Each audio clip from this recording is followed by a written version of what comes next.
और अभी आपको बताएंगे इमरान खान और दिगर के खिलाफ 190 मिलियन पाउंड करप्शन केस। हुकूमत ने केस से मुंसलिक 8 अफराद के नाम ECL से निकाल दिए हैं। काबीना ने नैब सिफारिश पर नाम ECL से निकालने की मंजूरी दी है, जबकि साबिक सेक्रेटरी टू वज़ीर आज़म आज़म खान का नाम ECL से खारिज और गुलाम हैदर आरिफ भट्ट के नाम भी ECL से निकाल दिए गए हैं। इसी बारे में मजीद अपडेट्स जान लेते हैं। फहद चौधरी हमारे साथ मौजूद हैं। जी फहद। वफाकी काबीना ने कौमी एहतसाब ब्यूरो की सिफारिश पर सर्कुलेशन समरी के जरिए 8 अफराद के नाम ECL से निकालने की मंजूरी दी है। जराये के मुताबिक 190 मिलियन पाउंड करप्शन केस में जिन अफराद के मुलव्विस होने का शुबा था उनके नाम ECL में डाले गए थे।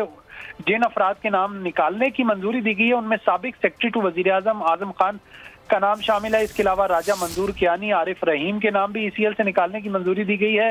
नवीद अकबर, सिकंदर हयात और निसार मोहम्मद के नाम, इसके अलावा गुलाम हैदर और आरिफ नज़ीर भट्ट के नाम भी ECL से निकालने की मंजूरी दी गई है। इमरान खान और बुशरा बीबी के नाम 190 मिलियन पाउंड केस में ECL में बरकरार रहेंगे, जबकि फरागोगी और जुल्फी बुखारी के नाम भी ECL में शामिल रहेंगे। जी बिल्कुल, काबीना ने नैब सिफारिश पर नाम ECL से निकालने की मंजूरी दी है। फहद चौधरी हमें आगाह करे थे, बहुत शुक्रिया। सब्सक्राइब करें और बेल दबाएं ताकि कोई खबर रह न जाए।